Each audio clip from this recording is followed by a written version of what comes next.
Le quiero dar la palabra, por motivos técnicos primero y con su permiso, a doña Rosa María Payá, para que dé su ponencia. Creo que nos estás escuchando, Rosa María. Buenas tardes. Hola, buenas tardes. Un gusto estar con ustedes. Gracias, Manuel.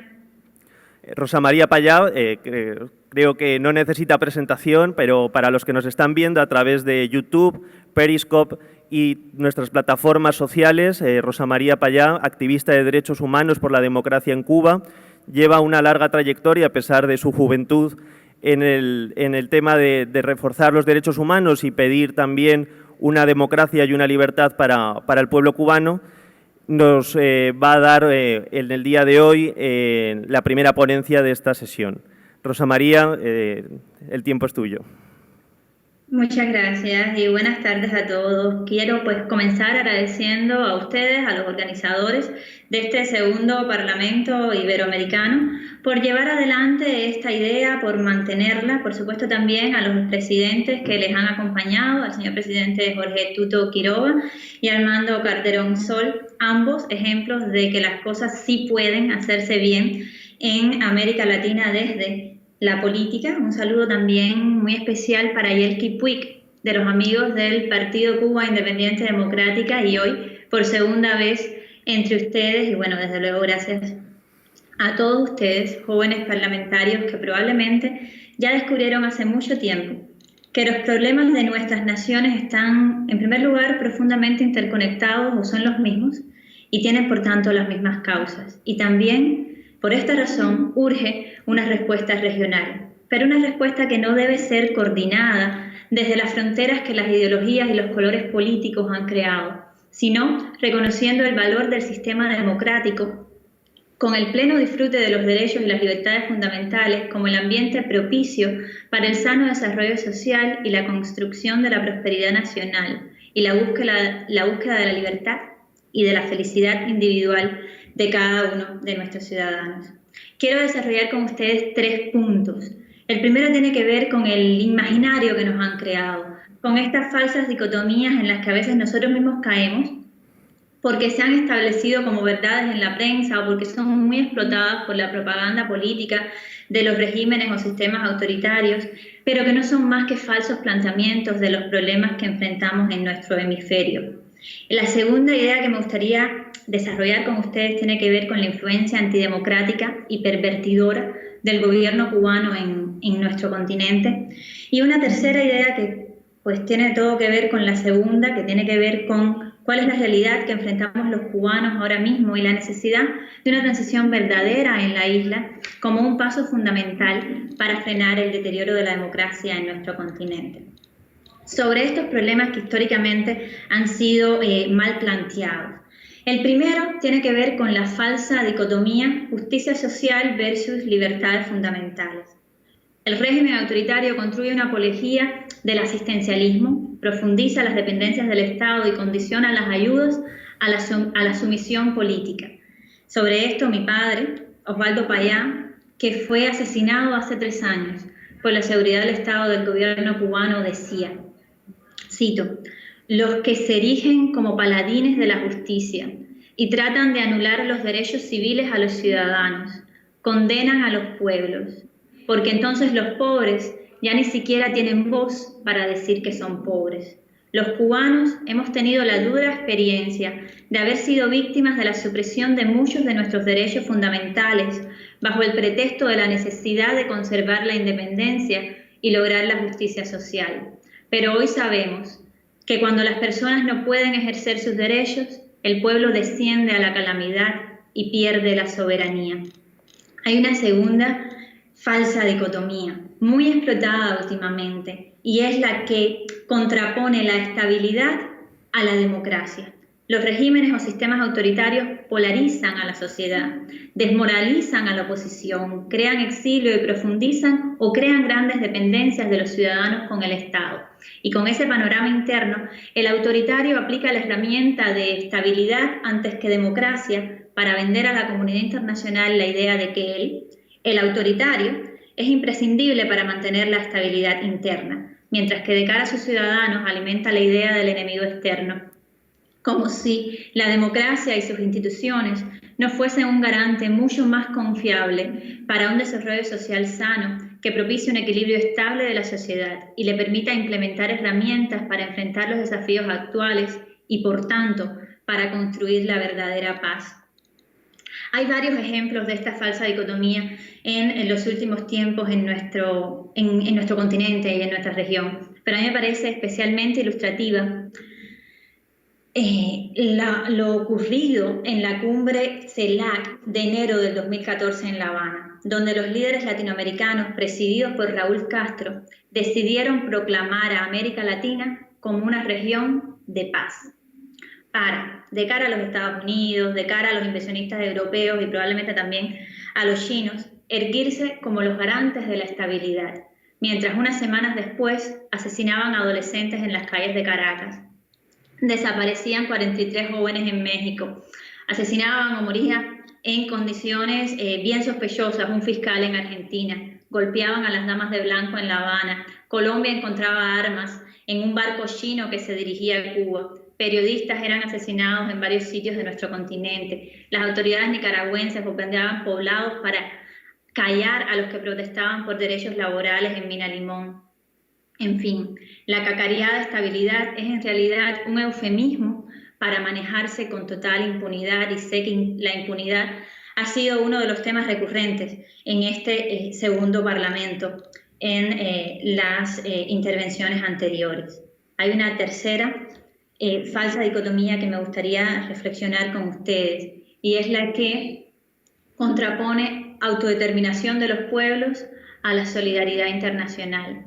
Se pretende suplantar la autodeterminación de los pueblos, que solo es posible a través de la participación ciudadana y el respeto de las minorías, por el autoritarismo del líder o del grupo en el poder. Y por tanto, la crítica a las violaciones del autoritario o las invitaciones a respetar las decisiones de la ciudadanía, los procesos electorales o las constituciones se narran y se castigan por el autoritario como injerencias en los asuntos internos del país, cuando es precisamente el pueblo oprimido quien necesita una comunidad internacional coherente que respalde su derecho ciudadano a tener voz. Hay un segundo punto que me gustaría desarrollar con ustedes y tiene que ver con la influencia del gobierno cubano en las Américas. Ustedes dirán que hay otros actores que también han interferido incluso militarmente en la región, y tienen razón, los Estados Unidos lo han hecho, pero una intervención no justifica la otra, y este no es un argumento que justifique el irrespeto absoluto que el gobierno cubano y los aparatos de la inteligencia tienen por la, ahora sí, autodeterminación de los pueblos del continente. Nos encontramos ante la explosión de los populismos en varios puntos de nuestra región, con el consecuente desmantelamiento de la institucionalidad democrática, el posible secuestro de procesos electorales y bueno, las implicaciones morales, económicas, porque según el FMI, el crecimiento económico de América Latina y el Caribe disminuirá por quinto año consecutivo durante el 2015, y hasta ecológicas, como ha venido pasando en Nicaragua con este proyecto de transformar la geografía del país para construir el canal interoceánico. ¿Qué mecanismos comunes o qué elementos comunes encontramos ante estos regímenes o estos sistemas que tienen visos totalitarios o visos autoritarios, y definitivamente muchos factores que los identifican con el populismo? Bueno, uno de ellos tiene que ver con el abrazo fraterno con el régimen totalitario de La Habana. Y esto no se da de manera espontánea, esto tiene que ver con años, con décadas de infiltración de la seguridad del Estado, del gobierno cubano y del gobierno cubano en los asuntos internos de cada país, que no solamente se pueden ejemplificar con la promoción del movimiento guerrillero en toda América Latina y, por tanto, las vinculaciones con el narcotráfico o con la infiltración en los movimientos sociales en toda la región, sino también con un intento por crear un nuevo orden regional. Tengo que mencionarles un organismo que es el Foro de Sao Paulo, donde pertenecen muchísimos partidos, algunos de ellos tienen mi mayor respeto, pero que fue creado junto a otros por Fidel Castro en el momento en que caía el campo socialista en Europa, y al menos podemos sospechar que tuviera el objetivo de neutralizar cualquier influencia que pudiera ser solidaria o democratizadora con respecto a la situación de la isla. Interesante notar que el primer presidente del Foro de Sao Paulo, después por supuesto de Fidel Castro, es Hugo Chávez. Y en lo adelante, pues ha habido muchísimos otros representantes de partidos que pertenecen al foro, que están en estos momentos en el poder en toda América Latina. Y yo no estoy diciendo que tenga necesariamente que ver, pero sí estamos enfrentando una situación en la cual el silencio cómplice de muchos desde la alta política latinoamericana hace caso omiso y por tanto permite o tolera las grandes violaciones y las grandes vejaciones a los derechos fundamentales y a los derechos humanos en toda la región. Hay una construcción ya más, digamos, más concreta de nuevos organismos regionales, como es el caso de la CELAC, que se crea en México en el año 2010. Cada vez que hablo de la CELAC, tengo que decir que se crea el mismo día que Orlando Zapata Tamayo, uno de los prisioneros de la causa de los 75, de los líderes del proyecto Varela, moría o dejaban morir en una huelga de hambre en las cárceles cubanas, una huelga de hambre que estaba haciendo precisamente para que lo trataran mejor, única y exclusivamente para que dejaran de golpearlo y de torturarlo en las cárceles cubanas. La conclusión de todo este continuo ejercicio de injerencia e infiltración del gobierno cubano ha resultado no solamente en este silencio y en el sufrimiento de todo un pueblo, que es el cubano, sino también en la casi absoluta neutralización de la solidaridad de las personas en el poder en la alta política del hemisferio ante las violaciones más flagrantes de derechos humanos en casi cualquier punto al sur del río Bravo. Los valores aparecen suplantados por otras conveniencias, como seguro mencionaba Mauricio hace unas horas. Tenemos gobiernos que padecen una profunda hemiplegia moral cuando se trata de señalar los crímenes de sus amigos o de los enemigos de sus enemigos. Ya no sé la narrativa por dónde va. Lo anterior, sumado a los, por supuesto, agravantes históricos de nuestra región que tienen que ver con el narcotráfico, con la inequidad, con el déficit educacional, con la corrupción, con la violencia, pero no son una justificación para la falta de derechos ni para que los populismos se erijan como garantes de la estabilidad y la paz. Estamos convencidos de que la solidaridad con la democracia en Cuba es un favor que América Latina se hace a sí misma, dada la influencia del gobierno cubano y el deterioro de la democracia en toda la región, lo que me lleva al tercer punto que quiero compartir con ustedes, que tiene que ver con la situación cubana. Los cubanos nos encontramos ante lo que, de nuevo, mi padre bautizó como el cambio fraude, y significa quiere llamar la atención sobre este proceso en el que el gobierno cubano pretende lavarse la cara, pretende lavarse la imagen, con reformas que tocan pues, puntos neurálgicos del sistema cubano, como puede ser la reforma migratoria, como puede ser la reforma económica, pero que no garantizan los derechos, sino que aumentan algunos privilegios o reparten algunos permisos, pero un permiso no es lo mismo que un privilegio.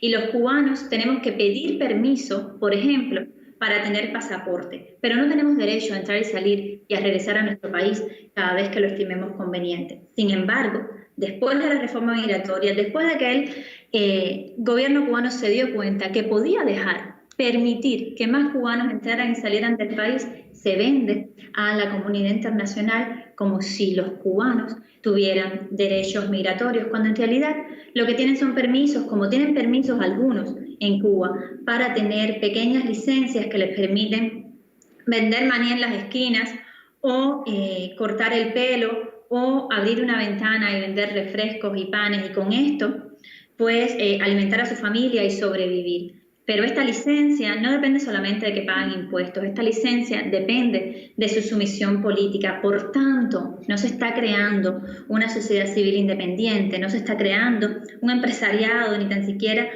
un microempresario que pueda ser independiente y formar parte de la sociedad civil, sino se está creando un rehén político y se está vendiendo a la comunidad internacional como el gran cambio económico cubano. Por supuesto que no puedo dejar de mencionar el escenario internacional que tiene que ver con el cambio de política de los Estados Unidos con respecto a Cuba, que en mi opinión ha tenido dos consecuencias no tan deseables. Y la primera tiene que ver con que muchos en el mundo, muchas personas buenas que quieren la libertad para Cuba, que quieren Cuba libre, independiente y democrática, piensan que en Cuba hay un proceso de apertura. Y esta no es la realidad. La realidad es que cambió la política exterior de un país con respecto al gobierno cubano, pero no la política del totalitarismo cubano y del gobierno cubano con respecto a su propio pueblo. Y esa es la raíz del problema. Y esa es precisamente esa es la dicotomía que queremos romper.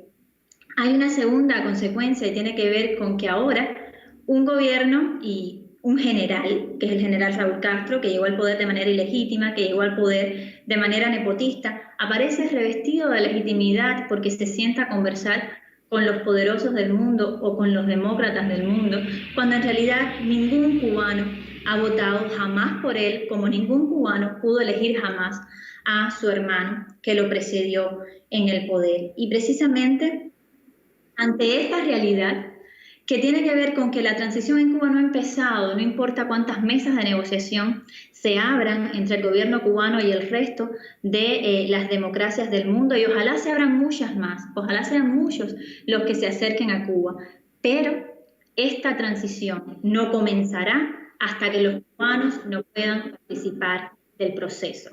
Y es precisamente eso lo que los totalitarios no pueden soportar, permitir la participación ciudadana y continuar siendo totalitarios, ¿no? Permitir la participación ciudadana y mantener el control total. Por eso, la petición que quisiéramos hacerles, la petición que les traigo a este segundo Parlamento Iberoamericano es que apoyen el derecho a decidir de los cubanos, que apoyen el derecho que tenemos los cubanos de elegir el futuro que queremos para nosotros y para nuestros hijos, a través de la realización de un plebiscito en favor de elecciones libres y plurales, algo que no ocurre en mi país hace más de 65 años.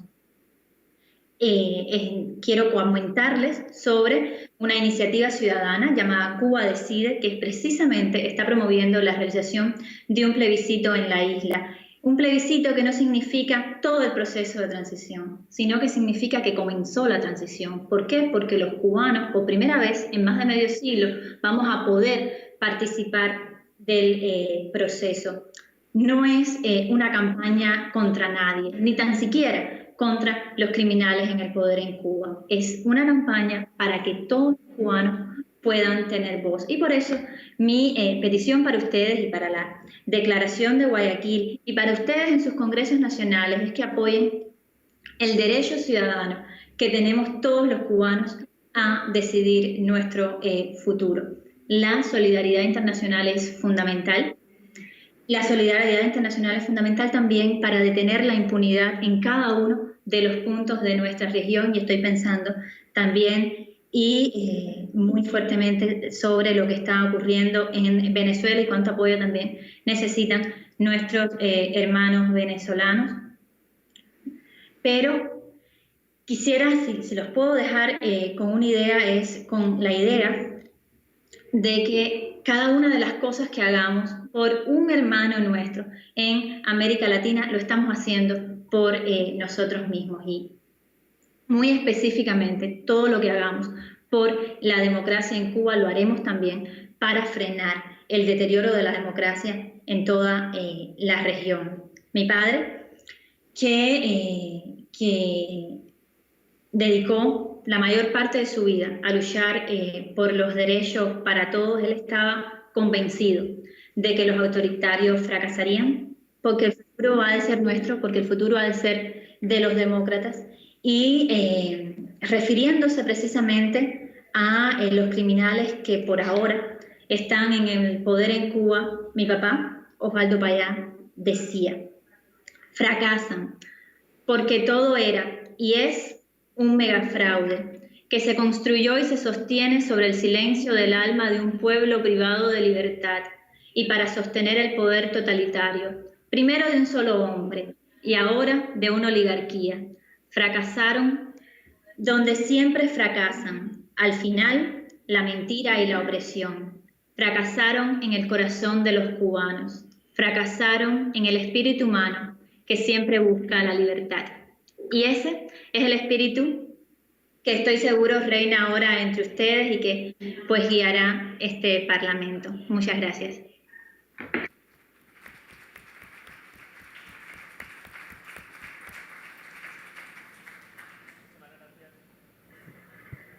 Muchísimas gracias, Rosa María. Sé de primera mano que querías acompañarnos en este encuentro. También nos acompañaste en el primer Parlamento que celebramos en Zaragoza y sabes que desde la Red Iberoamérica Líder cuentas con nuestro total apoyo para la causa que estás persiguiendo desde tu nueva iniciativa. Quiero dar la palabra, rompiendo el protocolo, un segundo, un minuto, que te quiere saludar el delegado cubano aquí en el Parlamento, don Yelki Puig, va a darte un pequeño saludo. Gracias. Hola, Rosa. Felicitaciones, estoy muy admirado contigo. En nombre de la ciudadanía civil cubana, de activistas y líderes defensores de los derechos humanos radicados en Cuba, y en nombre de los parlamentarios aquí presentes, en nombre de este segundo Parlamento Iberoamericano de la Juventud, te damos felicitaciones por tu coraje y tu compromiso político por la noble causa por la democracia en Cuba. Gracias, Rosa, por estar con nosotros y nosotros estamos contigo. Gracias, Yelki. Un abrazo. Muchísimas gracias por acompañarnos, Rosa María Payá, y por tu tiempo y estar aquí hoy con nosotros en Guayaquil. Hasta pronto. Un gusto, muchas gracias. Ánimo. Gracias.